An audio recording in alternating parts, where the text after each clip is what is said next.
อยากได้มดแบบนี้หรือเปล่าเดี๋ยวผมจะแจก 1.4 ด้วยอัปเดตใหม่ล่าเสียงข้างบ้านแทรกเข้ามาต้องขออภัยด้วยแล้วผมก็ตายใช่ผมตายไม่นานเลยผมยกตัวอย่างให้ดู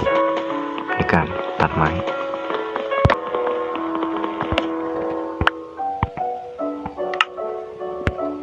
ครับแล้วก็ได้ลูกค้ามาวางครับอีกสักหน่อยนี่คือขวานนี่คือพิกแอค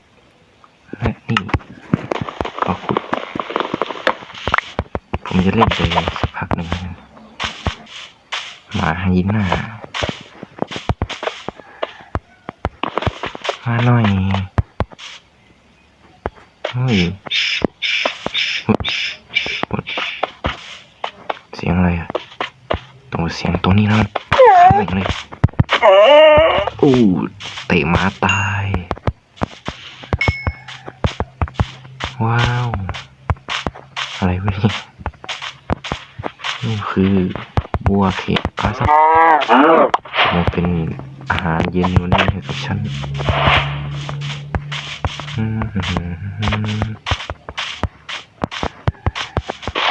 หินเงินเดี๋ยวของอาหารไม่ได้ยังไม่มีข้าวกินทำไมขุดแล้วเป็นรูขนาดนี้ต่อไปวางครับดาบครับขวานครับพิกแอคก็ได้ใช่ไหมมันจะลงไปแล้วมันจะไม่มีผลต่อ achievement ใดๆท่านที่ผมลงไปเห็นว่าลงไปแล้วมันจะไม่ขึ้นตาก็น่ากินแล้วก็อะไรวะนี่คือหมูเข็ดร้อนก็จะข้ามชิ้นเดียวเนี่ยนะตั้งตัวน่ารักข้ามไม่ดอกอะไรเลยมีแต่เร็วอ๋อพอดีผมป่วยร่างกายไม่มีแรงอ่อนแอดลุกก็ไม่ค่อยขึ้นยกของก็ไม่ค่อยมีแรงก็เลยต้องพักรักษาตัวกำลังพึ่งมาเนี้ยแหละมีเสียงจากข้างบ้านครับมันจะดังไปหน่อยครับท่านผู้ชมไม่ต้องสนใจครับเสียงแบบมันคุณบ้า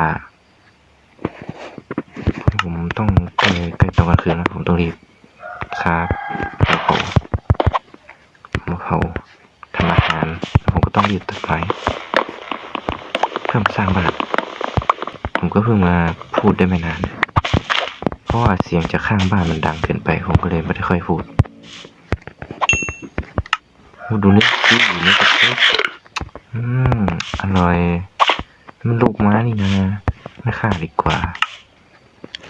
ต้องตัดไม้เพิ่มนะต้นไม้มาตัดก่อนดงกี้ว้าวดงกี้ผู้วิชิตมังกรทุกคนไม่ต้องคิดมากนะหรือพูดไปอย่างนั้นมันก็แค่ลาตัวหนึ่งแค่นั้น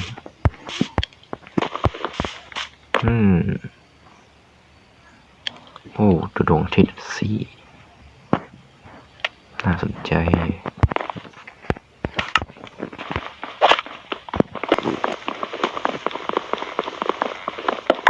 แกว่าเขาขี้เกียจถ้าเป็นของแบบถ้าเดินไกลตัดเงียบ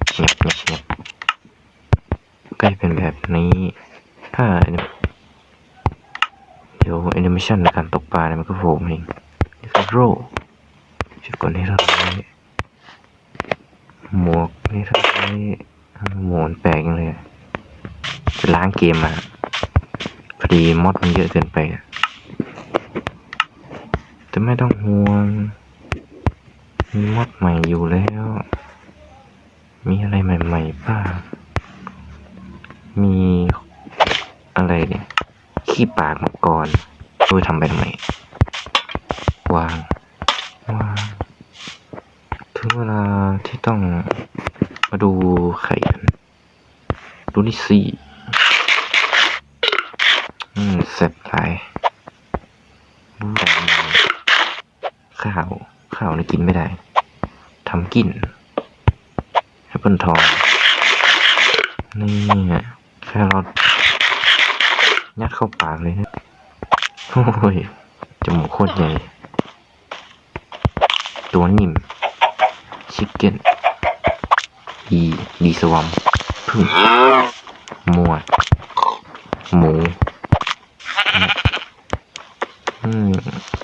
ให้มันมีลูกมันลูกมันเนี่ยเป็นแบบ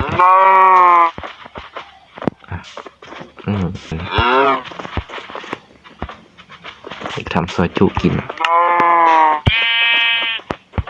เช่นอาหารขนมปังเป็นแท่งเลย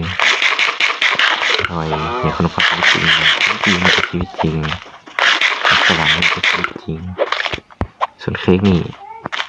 กดกินไม่ได้จากวางแซ่บหลายนี่คือพายฟักทองนี่พายแอปเปิ้ลกินพายแอปเปิ้ลมากเอาละเอาเป็นว่าคลิปกระจบเป็นเพียงเท่านี้ผมแค่มารีวิวเฉยแค่นั้นแหละเดี๋ยวผมจะทิ้งลิงก์ดีคอร์ดเข้าไปแล้วกันนะอย่าลืมไปกดติดตามเข้าแล้วกันนะเดี๋ยวแค่มารีวิวเฉยๆลาก่อน